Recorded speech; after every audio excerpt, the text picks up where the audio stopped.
அடுத்த நிமிஷம் நிச்சயமில்லாத வாழ்க்கைங்க. முடிஞ்ச வரைக்கும் எல்லாரையும் சந்தோஷப்படுத்துவோம். ஹாய் மச்சிஸ், எல்லாருக்கும் குட் மார்னிங். 1 இயர் 1 க்ரோ சேலஞ்சில் இன்றைக்கி நம்ம டே 2.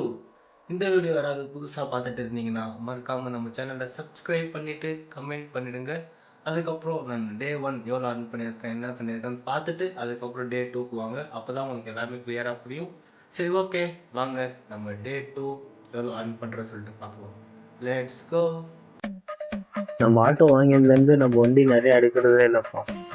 ஓகே, அதுக்கப்புறம் நேற்று மல்லியெல்லாம் நெஞ்சிருந்தால கொஞ்சம் ஆட்டோவெல்லாம் கெலிச்சாக இருந்துச்சா, சரி ஆட்டோவெல்லாம் க்ளீனாக தொடச்சிட்டு வாங்க நம்ம டே 2 அர்ன் பண்ண ஸ்டார்ட் பண்ணலாம். ஓகே, இப்போ நம்ம எங்கே போயின்னு இருக்கோன்னா, நான் டிஎல் அப்ளை பண்ணியிருந்தேன்னா அது டிஎல் வந்துருச்சுன்னு சொல்லிட்டு ஃபோன் பண்ணாங்க. அதனால தான் டிஎல் வாங்கலாம்னு சொல்லிட்டு ஆர்டிஓ கிட்ட வந்தேன். ஹாய் மச்சீஸ், ஃபைனலி நம்ம டிஎல் நம்மளுக்கு கிடைச்சிடுச்சு. ஆண்டி கிட்ட வீடியோ பண்ணலாமான்னு கேட்டேன், அவங்க வேணாம் சொல்லிட்டாங்க. சரி வாங்க, நம்ம டிஎல் வந்துச்சு, இனிமேல் தைரியமாக சம்பாதிக்கலாம். டிஎல் முக்கியமாக எதுக்கு வாங்கன்னு சொல்லிட்டு சொல்கிறேன். டிஎல்ஏ இப்போ தான் வாங்கின்னு இருக்கா. அப்போ ஓலா எப்படி யூஸ் பண்ணின்னு இருக்கேன்னு கேட்டால் அது என்னோடய ஃப்ரெண்ட் ஐடி.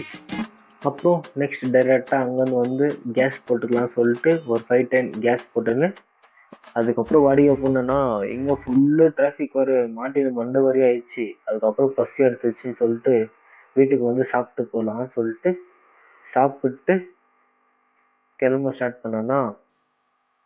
ஹாய் மச்சீஸ், வீட்டுக்கு வந்து சாப்பிட்டுட்டு வீடியோவில் எடிட் பண்ணிவிட்டு கிளம்பலான்றப்ப தான் கரெக்டாக எங்கள் ஃப்ரெண்டு என்னை ஃபோன் பண்ணான்.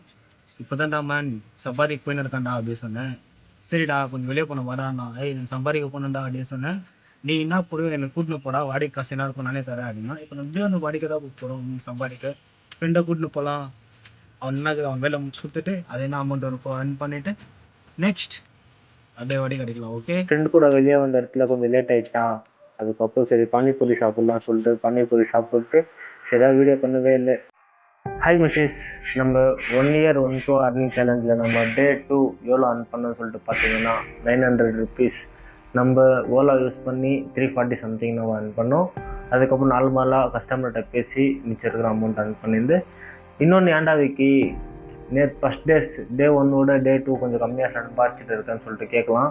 நான் டே 2 கொஞ்சம் அர்ன் பண்ண போயிருந்தேன், லேட் வேறு இல்லை பத்தாவதுக்கு ஃப்ரெண்ட்ஸ் வெளியே கூப்பிட்டுனா சொல்லிட்டு ஃப்ரெண்டு கூட போயிருந்தேன்னா கொஞ்சம் அங்கேயே நிறையா டைம் வேஸ்ட் ஆகிடுச்சு. அதுக்கப்புறம் ரிட்டர்ன் வரப்போ அர்ன் பண்ணிட்டு வந்தோமா, அதுதான் நம்ம 600 சம்திங் அர்ன் பண்ணியிருந்து. இன்னொன்று நம்மளே வீடியோ பிடிக்கணும், நம்மளே வீடியோ எடிட் பண்ணணும், இல்லை பத்தாவதுக்கு அர்ன் வர பண்ணணும், எல்லா விஷயம் ஒத்தனே பண்ணணும் அப்படின்றதுனால கொஞ்சம் கஷ்டமாக இருக்குது. நம்ம இன்னும் கொஞ்சம் போக போக வீடியோ எடிட்டிங் நம்ம தம்பிக்கிட்ட சொல்லியிருக்கேன், அவன் பண்ணித்தரேன்னு சொல்லியிருக்கான். நெக்ஸ்ட்டு நம்ம வீடியோ எடிட்டிங் அவங்ககிட்ட கொடுத்துட்டா நம்ம வீடியோ எடிட் பண்ணுற வேலை லோவாக இருக்காது. நம்ம இன்னும் கொஞ்சம் எக்ஸ்ட்ரா அர்ன் பண்ண ஸ்டார்ட் பண்ணலாம். ஓகே, டே 2 நம்ம கம்மியாக அர்ன் பண்ணிட்டோம், ஆனால் டே 3 அப்படி ஆகக்கூடாது. ஓகே, டே 3ல் பார்க்கலாம். மறக்காமல் லைக் பண்ணி ஷேர் பண்ணி கமெண்ட் பண்ணி சப்ஸ்கிரைப் பண்ணிக்கோங்க. டே 3 டே 2 விட நிறையா அர்ன் பண்ணலாம். ஓகே, பாய்.